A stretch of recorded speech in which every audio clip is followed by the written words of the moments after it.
உலகெங்கும் வாழும் அன்பு தமிழ் நெஞ்சங்களுக்கு வணக்கம். NBC செய்தி மலரில் ஹாட் டாக் நிகழ்ச்சியில் உங்களை சந்திப்பதில் மிக்க மகிழ்ச்சி. உலகளாவிய தமிழ் சொந்தங்களே, நீங்கள் சமூக வலைதளம் மூலமாக ஃபேஸ்புக் மற்றும் யூடியூப் மூலமாக இந்த நிகழ்ச்சியை நீங்கள் தொடர்ந்து பார்த்து வருகிறீர்கள். உங்களுடைய மேலான கருத்துக்களுக்கு மிக்க நன்றி. அன்பு நேயர்களே, நமது நிகழ்ச்சி செயற்கைக்கோள் தொலைக்காட்சியில் ஆர்க், வெளிச்சம், நம்பிக்கை மற்றும் ஜாய் தொலைக்காட்சியில் ஒரு நாளைக்கு 8 முறை ஒளிபரப்பாகிக் கொண்டிருக்கிறது. நேயர்களே, நீங்கள் பாருங்கள், வேத அறிவை பெறுங்கள், கிறிஸ்தவ விழிப்புணர்வு அடையுங்கள்.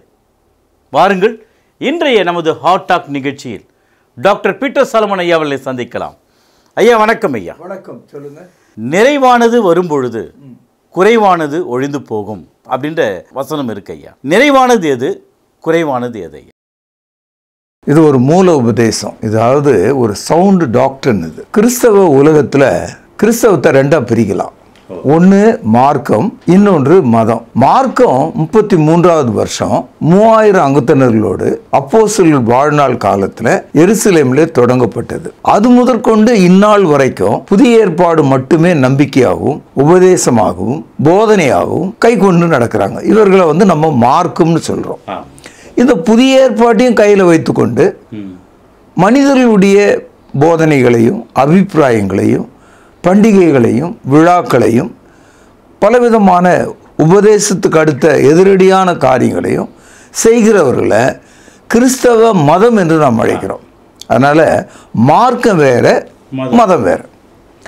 பொதுவாக மதத்தில் இருக்கிறவர்களுக்கு இந்த வசனம் தெரியாது. அப்படியே அவர்கள் படித்திருந்தாலும் இது என்ன இருந்து கொள்ள அவர்களுக்கு மனம் இல்லை. அதனால் நீங்கள் இந்த கேள்வியை கேட்டிருக்கீங்க. அதாவது ஆங்கிலத்தில் when the perfect will come then the imperfect will done away. அதாவது நிறைவானது வரும்போது குறைவானது ஒழிந்து விடும் என்று சொல்கிறார். நீங்கள் 1 கொரிந்தியர் 13ஆம் அதிகாரத்தில் இதிலேயே பதில் இருக்கு. எது குறைவானது எது நிறைவானது அப்படின்னு இங்கேயே கருத்துக்கள் சொல்லப்பட்டிருக்கு. உதாரணத்துக்கு ஆரம்ப காலத்தில், அதாவது 33ஆம் ஆண்டு எருசலேம் நகரத்தில் 3000 அங்கத்தினர்களோடு சபை தொடங்கின வரலாற்றை அப்போஸ்தலர் நடபடிகள் 2ஆம் அதிகாரம் 41வது வசனத்திலும் 47வது வசனத்திலும் தெளிவாக நம்ம படிக்கிறோம். ஆனால் சபை தொடங்கின முதல் 40 ஆண்டுகளில் இது மாதிரி ஒரு புதிய ஏற்பாடு அவங்களுக்கு இல்லை. 33 முதல் 70வது ஆண்டுக்குள்ள, அதாவது 40 ஆண்டுகளில் இந்த புதிய ஏற்பாட்டில் உள்ள 27 புத்தகங்களும் எழுதி முடிக்கப்பட்டது. ஆக இந்த 40 ஆண்டு கால இடைக்கால வாழ்க்கையை அன்றைய சபை நாம் அதை அழைக்கிறதா இருந்தால் இன்ஃபேண்ட் சர்ச், அதாவது சபை குழந்தை பருவத்தில் இருந்தது. அக்காலத்தில் ஒரு சந்தேகம், ஒரு வசனம் வேணும்னா அப்போஸ்தலரிடத்தில் நேரடியாக அவங்க கேட்டாங்க. அப்போஸ்தலர்கள் நேரடியாக அவர்களுக்கு பதில் கொடுத்தாங்க. நீங்கள் 1 கொரிந்தியர் 13ஆவது அதிகாரம் 10வது வசனம் படிங்க, அப்போஸ்தலர் நடபடிகள் 2ஆம் அதிகாரம் 38வது வசனம் படிங்க அப்படின்னு அவங்க சொல்லலை. ஆக அந்த ஆரம்ப சபையில் அப்போஸ்தலருடைய உபதேசத்தை அப்போஸ்தலர்கள் வாய் வழியாக அவர்களுக்கு சொன்னாங்க. உதாரணம், அப்போஸ்தலர் நடபடிகள் 2வது அதிகாரம் 36வது வசனத்தில் ஒரு கூட்ட மக்கள் அப்போஸ்தலரை பார்த்து கேட்குறாங்க, சகோதரர்களே நாங்கள் என்ன செய்ய வேண்டும் என்று கேட்டாங்க. உடனே பேதுரு அவர்களுக்கு பதில் சொல்கிறாரு, நீங்கள் மனம் திரும்பி ஒவ்வொருவரும் பாவ மன்னிப்புக்கென்று ஞானஸ்தானம் பெற்றுக்கொள்ளுங்கள், அப்பொழுது பரிசுத்தாவின் வரத்தையும் பெறுவீர்கள் என்றான். இது 38வது வசனம். அதே 2ஆம் அதிகாரம் 41வது வசனம் படிச்சிங்கன்னா, அவனுடைய வார்த்தையை சந்தோஷமாக ஏற்றுக்கொண்டவர்கள் அன்றைய தினம் ஞானஸ்தானம் பெற்றார்கள். அவர்கள் ஏறக்குறைய 3000 பேராக இருந்தார்கள். அப்போ இந்த தகவலை நாம் படிக்கும்போது அவங்க கையில் ஒரு ரிட்டன் நியூ டெஸ்டமெண்ட் இல்லை, எழுதப்பட்ட ஒரு புதிய ஏற்பாடு இல்லை. நாங்கள் என்ன செய்ய வேண்டும் என்ற ஒரு கேள்வியை நேரடியாக அப்போஸ்தலர்கள் கேட்குறாங்க. ஆக அப்போஸ்தலர் வாழ்ந்த காலத்தில் சபையானது நேரடியாக அப்போஸ்தலருடைய போதனையை கேட்டு வளர்ந்தது. ஒரு குழந்தையை போல இருந்தது.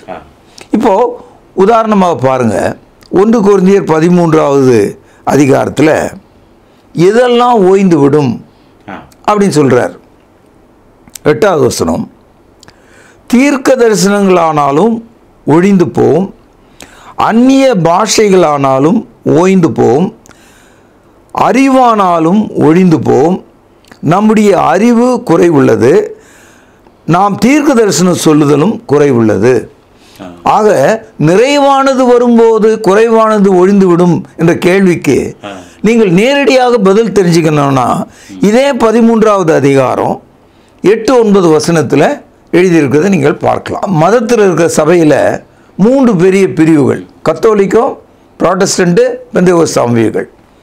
இதில் இந்த 3வது பிரிவு மக்கள் இன்னை வரைக்கும் இந்த தீர்க்க தரிசனம் சொல்லுதல், அந்நிய மொழி பேசுதல், அற்புதங்களை செய்தல், இப்படிப்பட்ட விஷயங்களில் மூழ்கி இருக்கிறத நீங்கள் பார்க்கலாம். இந்த காலத்தை பரிசுத்த ஆவியானவர் என்ன சொல்றாருன்னா, 1 கொரிந்தியர் 13வது அதிகாரம் 11வது வசனம் பாருங்க. நான் குழந்தையாக இருந்தபோது குழந்தையைப் போல பேசினேன், குழந்தையைப் போல சிந்தித்தேன், குழந்தையைப் போல யோசித்தேன், நான் புருஷனான போதோ குழந்தைகளுக்கு ஏற்றவைகளை ஒழித்து விட்டேன். இந்த கான்டெக்ஸ்ட், இது வசனம் என்னன்னு கேட்டிங்கன்னா, நிறைவானது வருவதற்கு முன்பாக சபையானது குறைவாக இருந்த அந்த உபதேசம், வழி நடத்துதல், அதன் கீழே இருந்தாங்க. அவங்க எப்படி நினச்சாங்களாம், ஒரு குழந்தை நினைக்கிற மாதிரி, குழந்தை கேட்குற மாதிரி. இப்போ உதாரணமாக நம்ம வீட்டில் இருக்கிற குழந்தைங்க தெருவில் போகிற பலூன் வாங்கி கொடுன்னுவாங்க, கிளியிலிப்பை வாங்கி கொடுன்னுவாங்க, ஜவ்வு மிட்டாய் வாங்கி கொடுன்னு கேட்பாங்க. நம்ம அதை அடித்து அல்லது ஏதோ சொல்லி தேவையில்லை அப்படின்னு சொல்லி நம்ம தடுப்போம். ஆனால் குழந்தை தனமாக இருக்கிறதுனால குழந்தைதான காரியங்களை அவங்க தேடுறாங்க. அதுபோல் சபையும் கூட ஆரம்ப காலத்தில் இதெல்லாம் இருந்தது இல்லையா? சபையில் அந்நிய மொழி பேசினாங்க, தீர்க்க தரிசனம் சொன்னாங்க, ரகசியங்களை வெளிப்படுத்தினாங்க. அதுபோல் இன்றைக்கும் நாங்கள் செய்வோம் அப்படின்னு இவங்க அடம் பிடிக்கிறாங்க. அப்படி அடம் பிடிக்கிறவங்கள ஆவியானவர் குழந்தைகள், தே ஆர் பேப்ஸ் என்று சொல்றார். ஆரம்ப நிலையிலே இருக்காங்க. 1 கொரிந்தியர் 3வது அதிகாரத்தில் இந்த கருத்தை மறுபடியும் ஆவியானவர் பேசுகிறார். மேலும் சகோதரரே, நான் உங்களை ஆவிக்குரியவர்கள் என்று எண்ணி உங்களோடு பேசக்கூடாமல் மாம்சத்துக்குரியவர்கள் என்றும் கிறிஸ்துவுக்குள் குழந்தைகள் என்றும் எண்ணி பேச வேண்டியதாயிற்று. அப்போது 1 கொரிந்தியர் என்ற இந்த நிருபம் இயேசு கிறிஸ்துக்கு பிறகு 61 அல்லது 62வது வருஷம் எழுதப்பட்டிருக்கணும். அப்போது 62வது வருஷம் கொரிந்தியருக்கு எழுதிய இந்த நிருபத்தில் பவுல் அப்போஸ்தலர் சொல்கிறாரு, அந்த கொரிந்திய சபையாரை பார்த்து, நீங்கள் ஒரு குழந்தைங்கள மாதிரி இருக்கீங்க, அதனால் உங்களுக்கு பால் தான் கொடுக்கணும், கடினமான உணவு உங்களுக்கு முடியாது சாப்பிட என்று சொல்கிறார். இதனால தான் இந்த டிரான்சிஷன் டைம், அதாவது குழந்தை பருவத்திலிருந்து வளர்ச்சி அடைந்த பருவத்தை நோக்கி சபை எப்பொழுது முன்னேறுகிறது என்று சொன்னால், துவங்கும்போது குறைவாக இருந்தது, நிறைவானது வரும்போது குறைவானது ஒழிந்து விட வேண்டும். இந்த வசனத்தை சபை சரியா புரிஞ்சுக்கிட்டா அனைத்து கிறிஸ்தவர்களும் ஒரே விதமான கிறிஸ்தவர்களாக, ஒரே நம்பிக்கை உடையவர்களாக, ஒரே விசுவாசம் உள்ளவர்களாக, ஒரே போதனை உடையவர்களாக இருப்பார்கள். கண்டிப்பாக. 1 கொரிந்தியர் 1:10 பாருங்க. சகோதரரே, நீங்கள் எல்லாரும் ஒரே காரியத்தை பேசவும் 1, பிரிவினைகள் இல்லாமல் 2, ஏக மனதும் 3, யோசனையும் 4, உள்ளவர்களாய் சீர்பொருந்தி இருக்கவும் 5 வேண்டுமென்று நம்முடைய கர்த்தராகிய இயேசு கிறிஸ்து நாமத்திலே உங்களுக்கு புத்தி சொல்கிறேன். அப்போ ஆரம்ப சபையில், அதாவது பிரிவினைகள், அவங்களுடைய மனசு மாறி இருந்தது, அவங்களால ஒன்றாக சீர்படுத்த முடியல. அவங்க ஏன்னா சின்ன பிள்ளைங்க, சபை ஒரு குழந்தை பருவத்தில் இருந்தது. அதனால தான் சொல்கிறாரு, when the perfect will come, all the imperfects will done away. நிறைவானது வரும்போது குறைவானது ஒழிந்துவிடும். இப்போ நிறைவானது வந்து விட்டது ஐயா. நிறைவானது வந்ததுனால தான் நம்ம கையில் புதிய ஏற்பாடு இருக்கு. ஆனால் ஆரம்ப காலத்தில் அப்போஸ்தலர்கள் வாழ்ந்த காலத்தில் புத்தகங்களை எழுதிக்கிட்டே இருந்தாங்க பரிசுத்த ஆவினால. 16வது வசனத்தில் படிக்கிறோம், வேத வாக்கியங்கள் எல்லாம் தேவ ஆவினாலே அருளப்பட்டு தேவனுடைய மனுஷன் தேறினவனாகும்படி அவனுக்கு கொடுக்கப்பட்டது. இந்த கருத்து 2 தீமோத்தேயு 3:16 நீங்க படிச்சீங்க. கொலோசியர் 4வது அதிகாரம் 16வது வசனம் பாருங்கள்.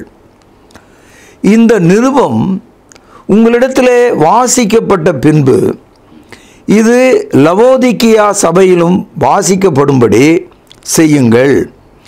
லவோதிக்கியாவிலிருந்து வரும் நிருபத்தை நீங்களும் வாசியுங்கள். இது கொலோசியர் 4:16 பார்க்கிறோம்.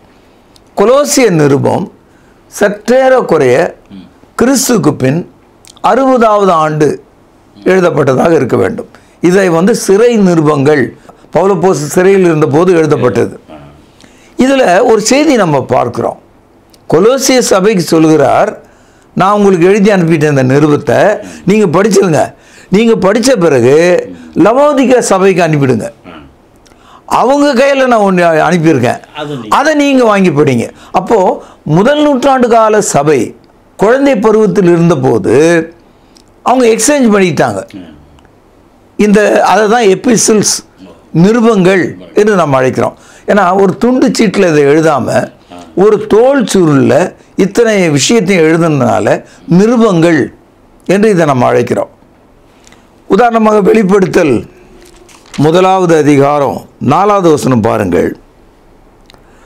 யோவான் ஆசியாவில் உள்ள 7 சபைகளுக்கும் எழுதுகிறதாவது.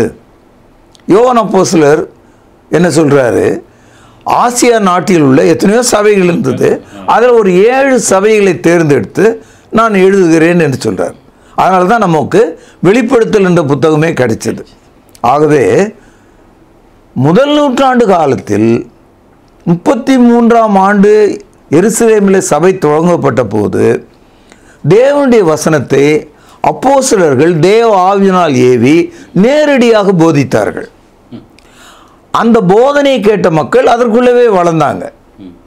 ஆனால் காலம் கடக்க கடக்க ஒவ்வொரு அப்போஸ்தலரும் அவளுடைய எதிரிகளால் கொல்லப்பட்டாங்க.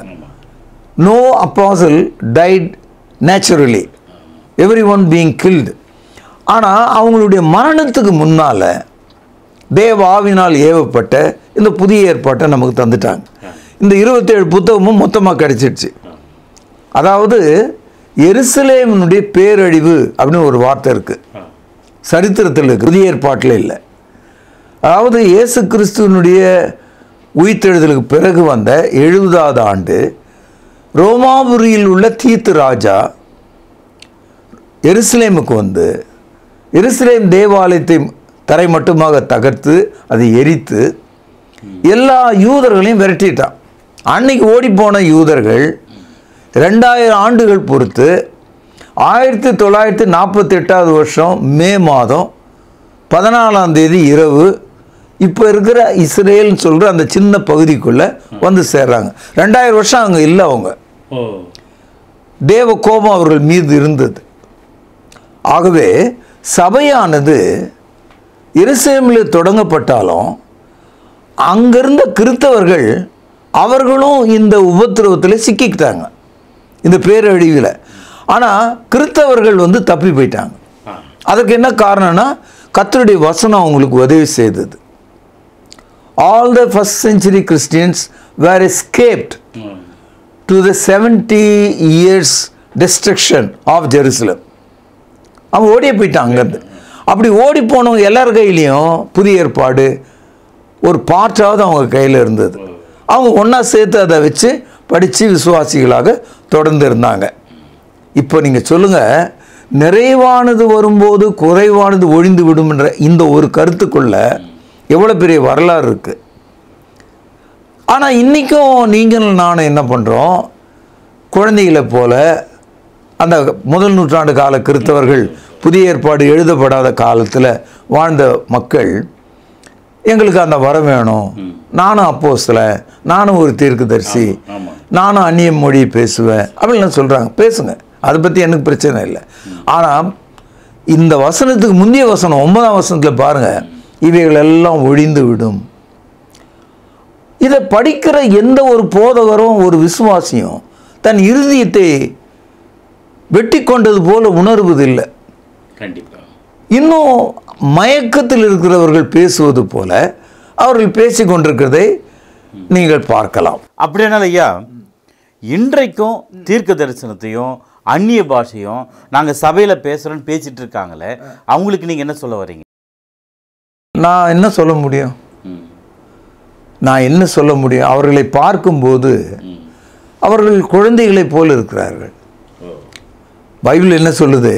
அந்நிய மொழியில் பேசுகிறவன் அவன் தேவனிடத்தில் பேசுகிறான் அப்படின்னு சொல்லியிருக்கு. இது 1 கொரிந்தியர் 14வது அதிகாரம் 28வது வசனம். அர்த்தம் சொல்கிறவன் இல்லாவிட்டால் சபையிலே பேசாமல் தனக்கும் தேவனுக்கும் தெரிய பேச கடவன். இந்த ஒரு வசனத்தை தான் எடுத்துக்கிட்டு நாங்கள் இன்னைக்கும் பேசுவோம் என்று அடம் பிடிக்கிறவர்கள் இந்த வசனத்தை தான் காட்டுறாங்க. இந்த வசனத்தில் ஒரு பகுதியை காட்டுறாங்க, தேவனிடத்தில் நாங்கள் பேசுகிறோம், நீங்கள் ஏன் தடை செய்கிறீர்கள்? நான் தடையே செய்யலை, நீ தாராளமாக 24 மணி நேரமும் நீ பேசிக்கிட்டே இரு. ஆனால் வேதவசனம் என்ன சொல்லுது? நீ அப்படி பேசுவதாக இருந்தால் அதன் அர்த்தத்தை நீ சொல்லணும். கண்டிப்பாக அர்த்தத்தை சொல்லாம நீ பேசினா அது தவறா போயிடுமே. பாருங்கள், 1 கொரிந்தியர் 14ஆம் அதிகாரம் 27வது வசனம். யாராவது அந்நிய பாஷையில பேசுகிறது உண்டானால் அது 2 பேர் மட்டில், அல்லது மிஞ்சி போனால் 3 பேர் மட்டில் அடங்கவும், அவர்கள் ஒவ்வொருவராய் பேசவும். கவனிங்கள், ஒருவன் அர்த்தத்தை சொல்லவும் வேண்டும். என்ன சொல்றாரு? You speak in tongue but interpret it in a language. அதை அர்த்தம் விளங்குற மாதிரி மற்றவங்களுக்கு நீங்கள் சொல்லுங்க அப்படின்னு சொல்றாரு. அப்போ அர்த்தம் சொல்ல முடியாதவங்க எப்படி நீங்கள் பேசுறீங்க? அப்படியானால் பேசுகிறதுக்கு அர்த்தம் இல்லைன்னு சொன்னால் அது மொழி இல்லை, வெறும் சத்தம் தான் அது. பைபிள் என்ன சொல்லுது? 1 கொரிந்தியர் 14வது அதிகாரம் 10வது வசனத்தில், உலகத்திலே எத்தனையோ விதமான பாஷைகள் உண்டாயிருக்கிறது, அவைகளில் ஒன்றிலும் அர்த்தமில்லாதது இல்லை. தெளிவா. அப்போ every language has a meaning. அப்போ அர்த்தம் இல்லாமல் வெறும் ஓசையிட்டால் பார்க்குறவங்க உன்னை என்ன நினைப்பாங்க? உங்களுக்கு என்ன பிடிச்சிருக்குதுன்னு நினைப்பாங்க. நான் சொன்னால் உங்களுக்கு வருத்தமாக இருக்கும். பைபிள் என்ன சொல்லுது பாருங்க, 1 கொரிந்தியர் 14:23. ஆகையால் சபையார் எல்லாரும் ஏகமாய் கூடி வந்து எல்லாரும் அந்நிய பாஷைகளில் பேசிக்கொள்ளும்போது, கவனிகள், கல்லாதவர்களாவது அவிசுவாசிகளாவது உள்ளே பிரவேசித்தால் அவர்கள் உங்களை பைத்தியம் பிடித்தவர்கள் என்று சொல்வார்கள் அல்லவா? இந்த வசனம் படிச்சுட்டு மனசில் குத்தாம வலிக்காம எப்படி சபையும் போதர்களும் இருக்காங்க என்று எனக்கு விளங்கலை. பாருங்க, ஆரம்ப சபையில் அப்போஸ்தலர்கள் அந்நிய மொழியில் பேசும்போது அன்றைக்கு கூடியிருந்த அத்தனை மக்களுக்கும் அர்த்தம் புரிந்திருக்கு. உதாரணமாக பாருங்க, அப்போஸ்தலர் நடபடிகள் 2வது அதிகாரம் 7வது வசனம். எல்லாரும் பிரமித்து ஆச்சரியப்பட்டு, கவனிங்கள், ஒருவரை ஒருவர் பார்த்து, இதோ பேசுகிற இவர்கள் எல்லாரும் கலிலேயர் அல்லவா? முதல்ல கவனிங்க, அப்போஸ்தலர் மீது பரிசுத்த ஆவி ஊற்றப்பட்ட போது அவர்கள் அந்நிய மொழியில் பேசினார்கள். அவர்கள் பேசி கொண்டிருக்கும் போது அதை கவனித்த மக்கள் முதல்ல இவனுடைய நேட்டிவிட்டி என்ன, இவனுடைய லாங்குவேஜ் என்னன்னு கவனிக்கிறாங்க. இவர்கள் அனைவரும் கலிலேயர். கலிலேயர்களுடைய மொழி அக்காலத்தில் அரமிக். அப்போ முதல்ல இவனுடைய நேட்டிவ் லாங்குவேஜ் என்னன்னு பார்க்குறாங்க. அதுக்கப்புறம் என்னடா இது, இந்த நேட்டிவ் லாங்குவேஜ் தெரிந்த இந்த ஏழை மக்கள் நம்முடைய மொழிகளில் பேசுகிறார்களே அப்படின்னு ரொம்ப ஆச்சரியப்படுறாங்க. பாருங்கள், இதை அப்போஸ்தலர் நடபடிகள் 2வது அதிகாரம் 6வது வசனம். அந்த சத்தம் உண்டான போது திரளான ஜனங்கள் கூடி வந்து தங்கள் தங்கள் பாஷையில் அவர்கள் பேசுகிறதை அவரவர்கள் கேட்டபடியினாலே கலக்கம் அடைந்தார்கள். வந்தவங்க பாஷையில் பேசுகிறாங்க, வந்தவங்களுடைய மொழியில் இவங்க பேசுகிறாங்க. இவங்க என்ன பேசுகிறாங்கன்றதையும் அவங்க சொல்கிறாங்க. பாருங்கள், இது அப்போஸ்தலர் நடபடிகள் 2ஆம் அதிகாரம் 8வது வசனம். அப்படி இருக்க நம்மில் அவரவர்களுடைய ஜென்ம பாஷையில் இவர்கள் பேச கேட்கிறோமே எப்படி? அப்போது கேட்குறவங்க ஒவ்வொருவருக்கும் அவங்கவுங்க மொழியில் அவங்க என்ன பேசுகிறாங்கன்னு அர்த்தம் விளங்கிடுச்சு.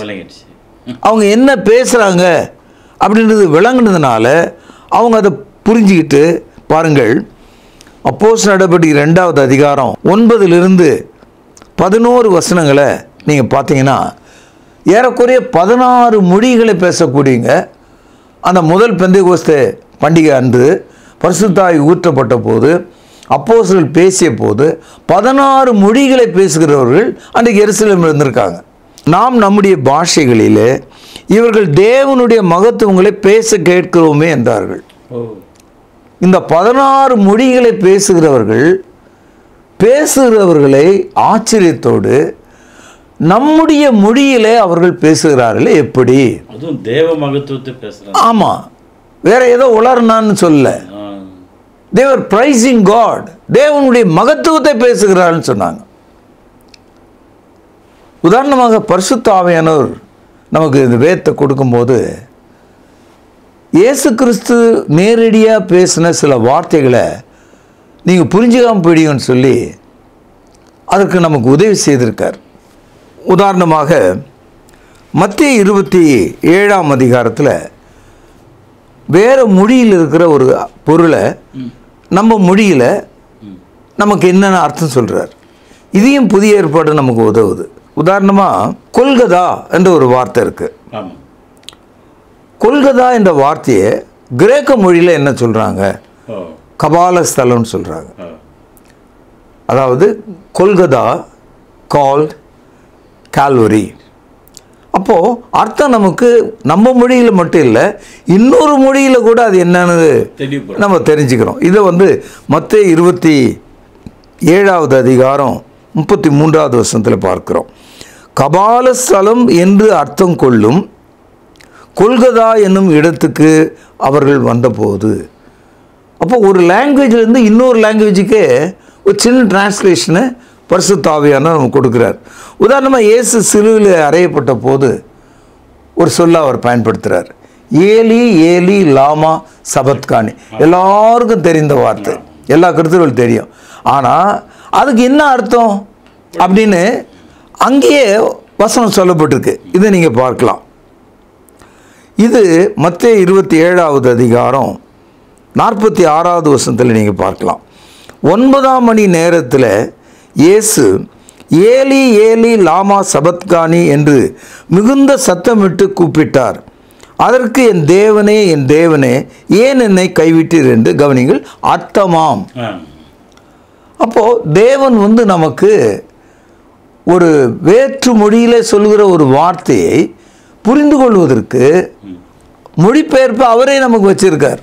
மார்க் எழுதிய சுவிசேஷம் 5ஆம் அதிகாரம் 41வது வசனம். பிள்ளையின் கையை பிடித்து தலித்தாகுமி என்றார். அதற்கு சிறு பெண்ணே எழுந்திரு என்று உனக்கு சொல்கிறேன் என்று அர்த்தமாம். அதாவது மார்க்கு என்பவர் ரோமாபுரியில் உள்ள ரோமர்களுக்கு இந்த நிருபத்தை எழுதுகிறார். ரோம லாங்குவேஜில் தலித்தாகுமின்ற வார்த்தை இருக்குது. தலித்தாகுமின்னா எழுந்துரு என்ன அர்த்தம், சிறு பெண்ணே எழுந்துரு. அப்போது இயேசு அந்த அற்புதத்தை செய்த போது அவர் வேற ஒன்றும் செய்யலை, கையை பிடிச்சி சூடு உண்டாக்கலை, காலை பிடிச்சி இழுக்கலை, செத்த உடம்பு தூக்கி உட்கார வைக்கல. ஒரே ஒரு வார்த்தை சொன்னார், தலித்தாகுமின்னு சொன்னார். செத்த அந்த பெண் எழுந்து உட்கார்ந்து விட்டால், பேச தொடங்கிட்டாள். அந்த இடத்துல இந்த தலித்தாகுமி என்ற அந்த சொல் ஒரு மாய சொல் அல்ல, அற்புத வார்த்தை. சரி, அதுக்கு என்னையா அர்த்தம்? சிறு பெண்ணே எழுந்துரு. அப்போ விளக்கம் வந்துடுச்சு. இன்னும் கூட ஒரு உதாரணம் சொல்கிறேன். 2 பேதுரு 2வது அதிகாரம் 16வது வசனம். தன்னுடைய அக்கிரமத்து நிமித்தம் கடிந்து கொள்ளப்பட்டான். பேசாத மிருகம் மனுஷர் பேச்சை பேசி தீர்க்கதரிசியினுடைய மதிகேட்டை தடுத்தது. இந்த வசனத்தினுடைய பழைய ஏற்பாட்டு பகுதி எண்ணாகமும் 22வது அதிகாரம் 5 மற்றும் 21வது வசனங்கள். நீங்கள் அங்கே படிச்சிங்கன்னா, பீலேயாம் என்ற ஒரு தீர்க்கதரிசி கர்த்தருக்கு கீழ்ப்படியாமல் போகும்போது கர்த்தர் அவனை தடுத்தார். அவன் தொடர்ந்து போனான். பீலேயாமுக்கு வந்தது கோபம். தன்னுடைய தடியினால் இதுவரைக்கும் அவன் ஏறி பழகின அந்த கழுதை தரையில் படுத்துக்குச்சு. அதை எழுந்திருக்கும்படி தடியால் ஓங்கி ஓங்கி அடித்தான். ஆனால் கர்த்தர் தான் அதை தடுக்கிறார் என்று அவனுக்கு தெரியல. அப்பொழுது கர்த்தர் கழுதையினுடைய வாய்க்கட்டை அவிழ்த்தார். கழுதை வழக்கமாக போடுகிற சத்தம் போடாமல் மனிதனை போல, பீலேயாமுக்கு எபிரேய மொழி தான் தெரியும். அப்போது அந்த கழுதை மனுஷர் பேச்சை பேசியது அப்படின்னா அது எபிரேய மொழியில் பேசிச்சு. இது பைபிளில் ரெக்கார்ட் பண்ணப்பட்டிருக்கு. அப்போ அதில் என்ன தெரியுதுன்னா, அந்நிய மொழியில் பேசுகிறவர்கள் அதன் அர்த்தத்தை சொல்ல வேண்டும். அந்த அர்த்தத்தை சொல்லும்போது கேட்கிறவர்களுக்கு அது விளங்க வேண்டும். இந்த கழுதை பேசின பிறகு தான் பீலேயாமுக்கு புரிஞ்சுது இது தேவனுடைய செயல் என்று. அதனால் அன்பர்கள் இதை கவனிக்கணும். குழந்தை பருவத்தில் இருந்து கொண்டு குழந்தையை போல பேசிக்கொண்டு கண்ணாடியில் முகத்தை பார்க்கிற ஒரு சின்ன பிள்ளையை போல நாம் இருக்க முடியாது. ஆக புதிய ஏற்பாடு எழுதப்படுகிற காலம் வரைக்கும் அவர்களுக்கு பலவிதமான வரங்கள் வழியாக, மொழி பேசுகிற ஆற்றல் வழியாக அவர்களுக்கு கொடுக்கப்பட்டது. நிகழ்ச்சியோட இறுதியான ஒரு கேள்வி கேட்குறதுக்கு எனக்கே ஒரு அச்சமும் ஒரு பயமாக தான் இருக்குது. அந்நிய பாஷையை பற்றி நீங்கள் என்ன தான் சொல்ல வரீங்க? அதாவது முதல்ல அந்த வார்த்தையை கவனிங்க. நீங்கள் தமிழன் தானே? அப்போது தமிழன் பாஷைன்னே முதல்ல சொல்லக்கூடாது, மொழின்னு தான் சொல்லணும். யாராவது ஒரு ஆள் படிக்கிற பள்ளிக்கூடத்துக்கு போகிறவங்க, கல்லூரிக்கு போகிறவங்கள கேளுங்க, தமிழ் பாஷைன்னு எழுதவே மாட்டான், தமிழ் மொழி தான் எழுதும். பாஷைன்றது சமஸ்கிருதம், தெலுங்கு பாஷை, மலையாளம் பாஷை, ஹிந்தி பாஷை, தமிழ் மொழி. முதல்ல அதை விளங்கிங்க. அடுத்தது அந்நியம் என்றது ஒரு சொல்லுக்குள்ள என்ன அர்த்தம்? இப்போது தமிழ் என்னுடைய மொழி, தெலுங்கு அந்நிய மொழி. இப்போ அந்நிய மொழி அல்லது அந்நிய பாஷைனா நான் பேசாத ஒரு மொழி இன்னொருத்தன் பேசுகிறானே, அதுதான் எனக்கு அந்நிய மொழி. அந்நிய மொழியில் பேச வேண்டிய இந்த ஆள் இப்போ ஜெர்மனியில் பேசுங்க, அல்லது நீங்கள் சீன மொழியில் பேசுங்க, ஏதோ வேறு மொழியில் பேசுங்க, அதை விடுங்க. அதை விட்டுட்டு வெறும் ஓசையை எழுப்பினால் அந்த ஓசை எப்படி இருக்கும்? மீனிங் எல்லாம் போயிடும். அதனால் ஓசை இடுகிற கைத்தாளம் மாதிரி இருக்கும். பைபிள் காலத்தில் அந்நிய மொழியில் பேசினதை அக்கால மக்கள் கேட்டார்கள், புரிந்து கொண்டார்கள், அவர்கள் தேவனை மகிமைப்படுத்தினார்கள் என்று சொல்லப்பட்டது. நான் ஒரே ஒரு கேள்வி கேட்குறேன். அந்நிய மொழியில் பேசுகிறவர்கள் முதல்ல அந்த சத்தத்தை அப்படியே எழுதிட்டோம். இப்போ ஏலி ஏலி லாமா சபத்கானின்னு நம்ம எழுதுகிறோம், அது எபிரேய மொழி எழுதிட்டோம். தமிழ் எழுதுகிறோம், எழுதிட்டதுக்கு என்ன அர்த்தம்னு சொல்கிறோம். ரெண்டாவது எழுதுனதை மீண்டும் நம்மளால் படிக்கவும் முடியும். இப்போது இன்றைக்கி அந்நிய மொழியில் பேசுகிறவர்கள் அதை எழுத முடியாது, எழுதுனதை திரும்பவும் படிக்க முடியாது, படித்ததை அர்த்தம் சொல்ல முடியாது. அப்போது இத்தனை பிரச்சனைகளை உடைய இந்த சூழ்நிலையில் நீங்கள் எவ்வளவு தான் வைராக்கியம் காட்டினாலும், எவ்வளவு தான் பரிசுத்தத்தை குறித்து பேசினாலும், நீங்கள் எவ்வளவு பெரிய சாமர்த்தியசாலிகளாக இருந்தாலும், நீங்கள் எவ்வளவு பெரிய போதகராக இருந்தாலும், வானத்திலிருந்து இறங்கின ஒரு தேவ தூதனாக இருந்தாலும், இதற்கான பதில் இல்லாமல் நீங்கள் தொடர்ந்து பேசுவீர்களானால் அதற்கான தண்டனை அல்லது அதற்கான பதிலை தேவன் உங்களுக்கு செய்வார். நான் யாரையும் தடுக்கலை, யார் நான் போய் அவர்களை தடுப்பதற்கு? உதாரணமாக நீ கண்டிப்பாக ஹிந்தி படிக்கணும் அப்படின்னு இங்கே சொல்கிறாங்க. நாங்கள் படிக்க மாட்டோன்றோம். இது நம்ம நாட்டில் இருக்கிற அரசியல் இல்லையா? நமக்கே தெரியுது. விருப்பமான நான் படிப்பேன் ஹிந்தி, அது எனக்கு விருப்பம் தான் படிப்பேன், கட்டாயப்படுத்தாத. அப்போது உண்மையிலே உயிரோட்டமுள்ள ஒரு மொழியையே கற்றுக்கொள்வதும் கற்றுக்கொள்ளாது இருப்பதும் நம்முடைய விருப்பத்தை சார்ந்தது, திணிக்க முடியாது.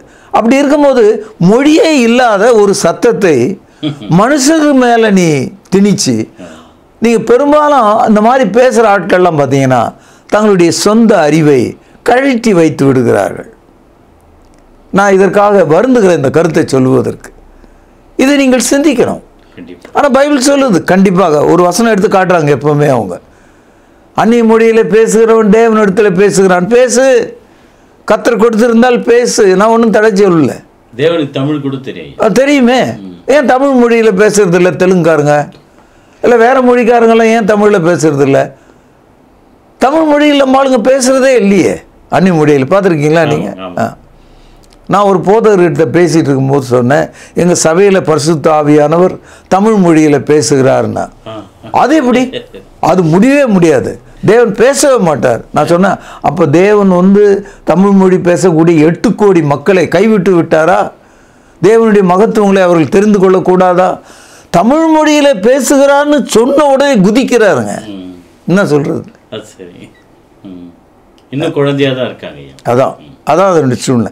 இதை நான் உங்களுக்கு சொல்லும்போது இதை ஒளிபரப்புவதற்கு கூட நிறைய பேர் தயங்குவாங்க. அதை பற்றி எனக்கு அக்கறை இல்லை. எப்படி இருந்தாலும் இது சமுதாயத்துக்கு போய் சேரும். சபை நிறைவானது விட்டது என்பதை புரிந்து கொள்ளாத வரைக்கும் அவர்கள் குறைவானதுக்குள்ள குழந்தைகளைப் போல பேசி, குழந்தைகளைப் போல சிந்தித்து, குழந்தைகளைப் போல யோசிப்பாங்க. அவர்கள் கண்ணாடியிலே முகத்தை பார்க்கிற குழந்தைகளைப் போல இருக்கிறார்கள். ஐயா, இன்றைய ஹாட் டாக் நிகழ்ச்சி உண்மையிலேயே ரொம்ப ஹாட்டாக தான் இருக்குது, தெளிவாகவும் இருக்கு ஐயா. ரொம்ப நன்றிங்க ஐயா. வணக்கம். என்ன நேயர்களே, நிறைவானது வரும் பொழுது குறைவானது ஒழிந்து போகும் அருமையான விளக்கத்தையும் வேத வசனத்தின் ஆதாரத்தையும் நீங்கள் கேட்டீர்கள். இங்கு சொல்லப்பட்ட வேத வசனத்தினுடைய விமர்சனங்களை நீங்கள் குறிப்பெடுத்து கொள்ளுங்கள். இதை நீங்கள் முதலில் படியுங்கள், தெளிவடையுங்கள், அநேகருக்கு இந்த சத்தியத்தை எடுத்துரையுங்கள். மீண்டும் NBC செய்தி மடலில் உங்களை சந்திக்கும் வரை உங்களிடமிருந்து விடைபெறுவது உங்கள் அன்பு அறிவிப்பாளன் சார்லஸ் எஸ் குணசேகரன். நன்றி, வணக்கம். தொடர்பு கொள்ள வேண்டிய முகவரி: திருமறை நேரம், 58 சர்ச் தெரு, குமரன் நகர், சென்னை 6,82,000. செல்போன் 9385500882.